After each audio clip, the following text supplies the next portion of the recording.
But oh no, now your 5-year-old daughter decides that she really needs to go to the bathroom because all that soda has to go somewhere, right? Yo, I just thought about it, bro. So I have a kid, but he's too young to go to movie. By the time he's old enough to go to movie theaters, movie theaters might not be a thing. That's so sad.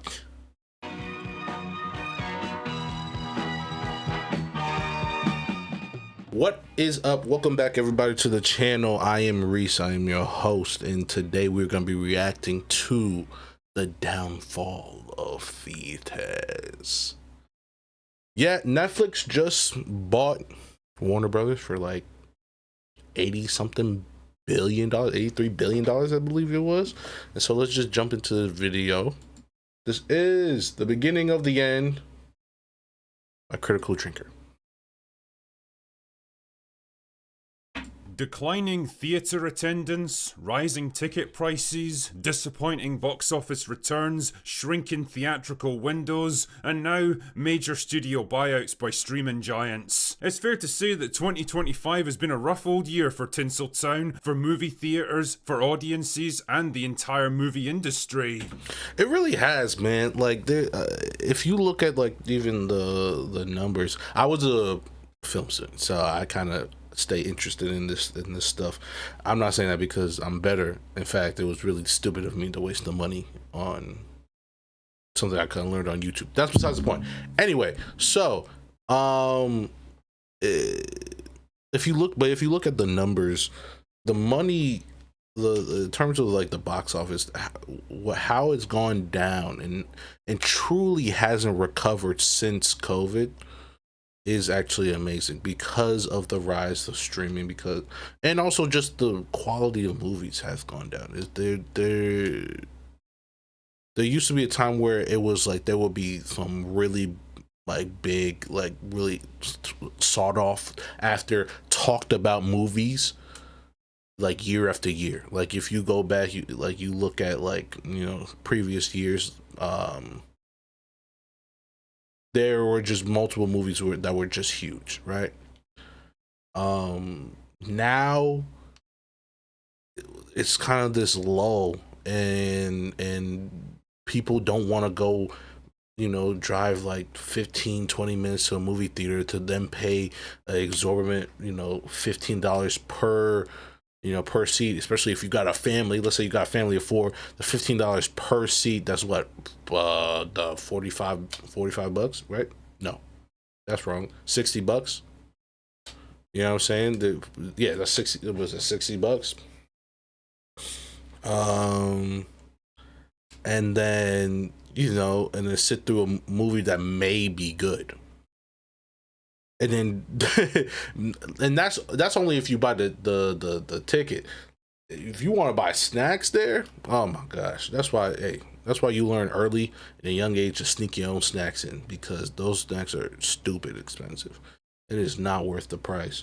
And then if the movie's bad, then you drive home mad for 20 minutes when there could be just a regular, you know, middle of the road movie right there at home on a streaming service. Then you don't have to leave your house and you don't have to pay anything extra because you already pay for the service. And then boom, you're good. So it's like, you know, it can really, this year specifically has been rough, but it's also been on the decline since COVID's coming around, because they've been trying to get people back into the movies and it hasn't exactly hit. Mostly because I believe it's because the quality of movies haven't been that high, but you know. But here's the thing, these aren't bugs anymore. They're features. Features of a changing entertainment landscape, a changing culture, and a changing perception of what films even mean to us now. The recent news that Netflix have officially won the bidding war to buy out Warner Brothers and their entire catalogue of IPs seems to have thrown the entire industry into a tailspin. Damn man, they've even petitioned the dreaded Orange Man to intervene and block the deal, as if the fucking White House has got any say over corporate mergers. The major fear in Hollywood... I believe they do, though. At least I believe it, for American companies. I believe they do. That if they see if a monopoly is being formed, then they can step in.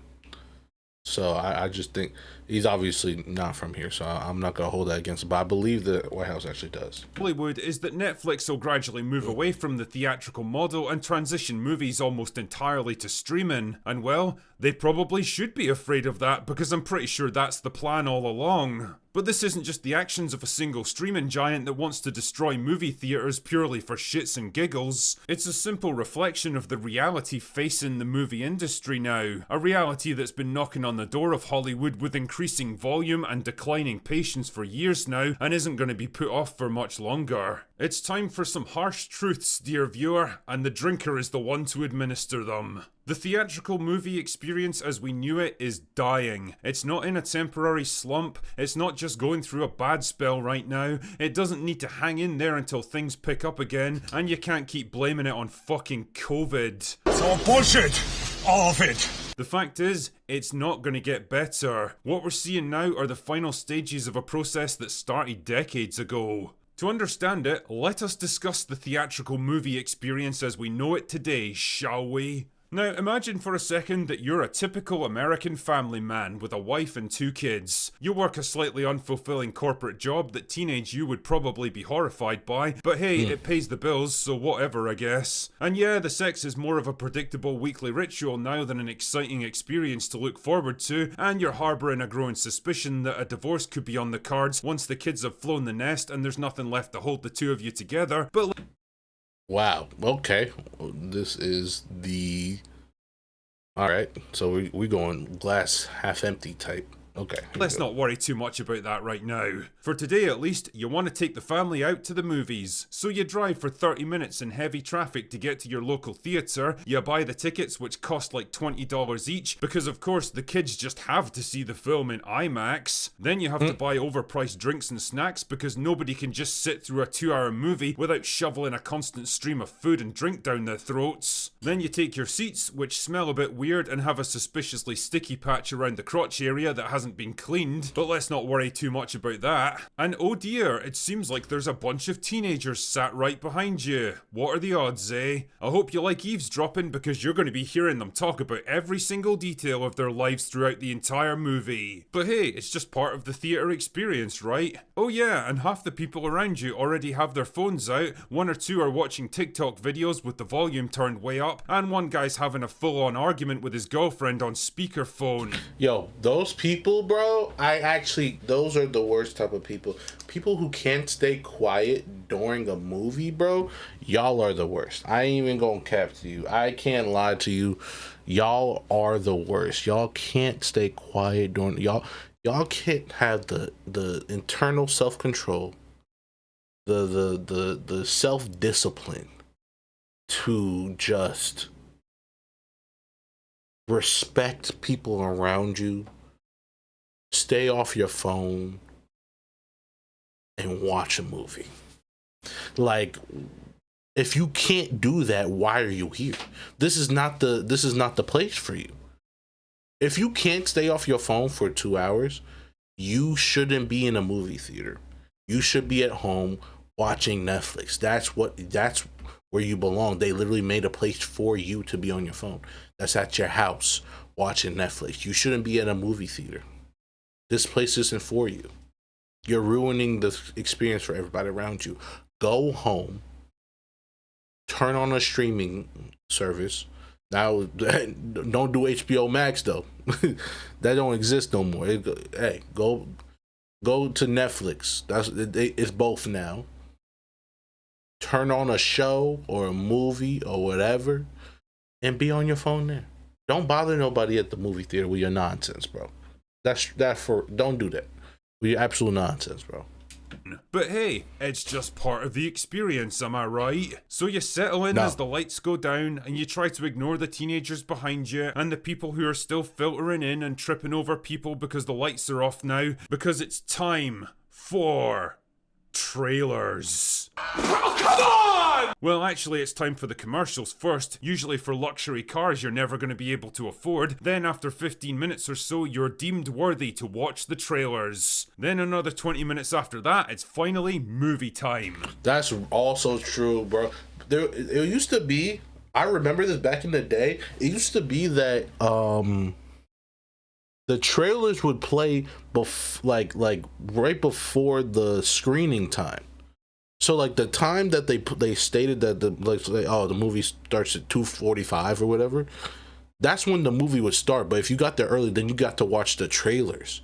I remember that was a thing. I don't know why that's not a thing, but now it's at 2:45. That's when the trailers start. Before that is some stupid movie trivia game. I don't care about no movie trivia game, bro.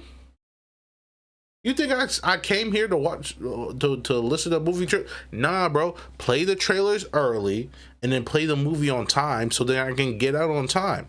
Cause I be forgetting to calculate. I be telling sometimes I like watching a movie by myself. My wife, she's not into the movies I'm into, so if I go to the movie theater, it's usually for a movie that like she's just not into. It's I'll go by myself. And I'll calculate, I'll be, oh yeah, I should be back in like, this or around this time. But I'll totally miscalculate because when that time starts, they're playing 30 minutes worth of trailers. They're playing 30 minutes. Yo.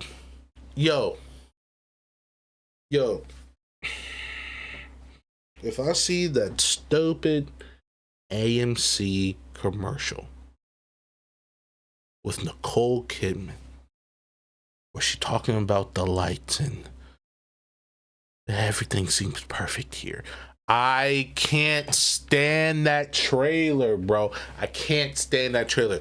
I don't ever want to see that trailer ever again in my life. Just start the movie. Just start the movie, G. Hey, big dog. Just start the movie, my guy. I don't want to hear that trailer ever again. Her in that sparkly suit. I don't need to see it, bro. I don't. I really don't. Respect to Nicole Kidman, great actress, fantastic actress. Don't need to see that trailer ever again, bro. Just play the movie, big dog. You're wasting my time. But oh no, now your 5-year-old daughter decides that she really needs to go to the bathroom because all that soda has to go somewhere, right? Yo, I just thought about it, bro. So I have a kid, but he's too young to go to movie. By the time he's old enough to go to movie theaters might not be a thing. That's so sad. I just thought about that. He might not be able to experience the movie theater, have the movie theater experience because it'll be outdated. Oh man, that's so sad.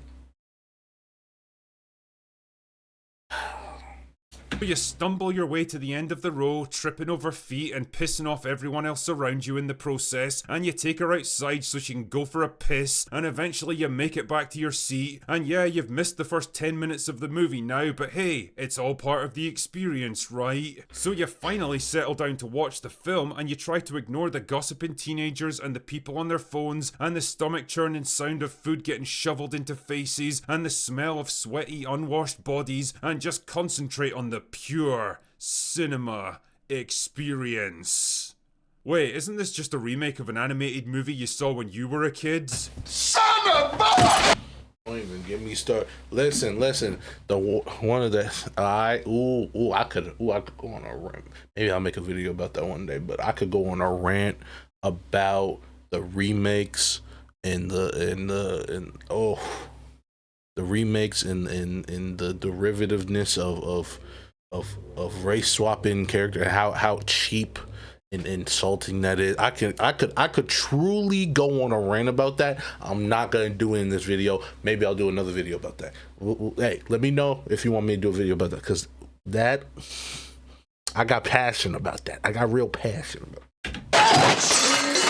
Anyway, about 3 hours and several bathroom breaks later, you finally make it home, tired, mildly pissed off, and about $100 out of pocket, and you find yourself asking the question, what the fuck was the point in any of that? So with all that in mind, is it any wonder that more and more people are just opting out of movie theaters altogether? Like, be honest with yourself for a second. Unless you're a genuine cinephile who needs to see everything on the biggest screen imaginable, is it really worth the time, the hassle, the expense, the irritation, and the discomfort just to see something that'll probably be available on streaming in a few weeks anyway? Which brings me neatly along to my second point, the alternative. The appeal of the movie experience was always in the scale and spectacle, because until pretty recently, nothing in your home could ever hope to compete with it. Not anymore, however. These days, like $1,000 or less will get you a pretty serious home cinema setup. A setup that's ready to go whenever you want it, where you don't have to drive for half an hour just to get there, or shell out for overpriced snacks, or sit through endless trailers and commercials for the privilege of watching something that you've already paid for, or be forced to share the experience with a bunch of strangers who can spoil your enjoyment at any time they want, where you can pause the movie whenever you want and never miss a second of it, and most importantly, where the whole thing doesn't set you back more than $100 a pop. It's a trade-off for sure, a trade-off between spectacle on one side and comfort and convenience on the other, and the fact is, that trade-off's getting more and more appealing for the average person every single year. When you get right down to it, the harsh reality is that movie theaters are an outdated form of entertainment now, a holdover from the 20th century that's been propped up beyond its time by one simple philosophy: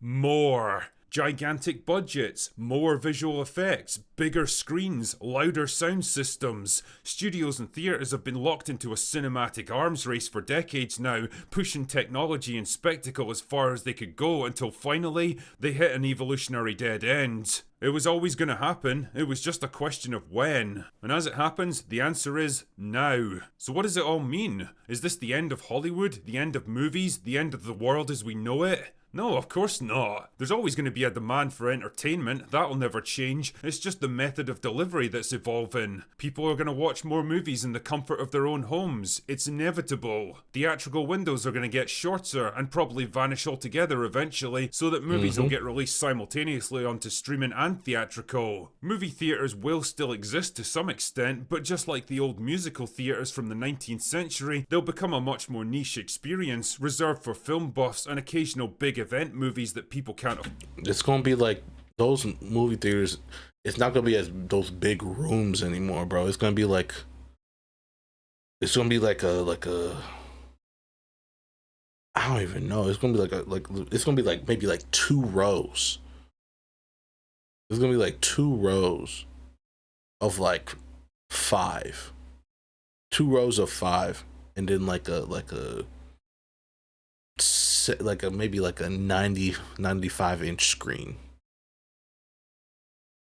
and it's just and that's gonna be the thing. It's gonna be completely dark, like you said. It's gonna be for those people who really enjoy the experience, but it's gonna be super niche.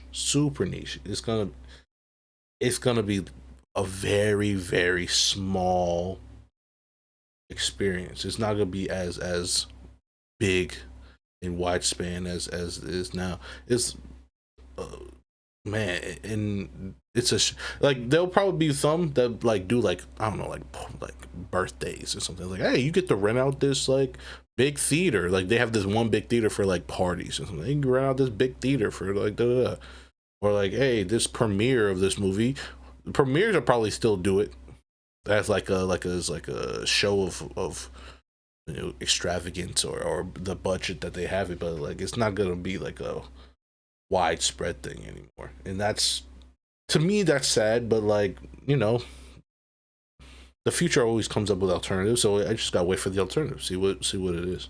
For to miss box office, or maybe I'll like it. Maybe I'll like having less people in the theater, and I just get to for the movies that I actually want to do. I don't know.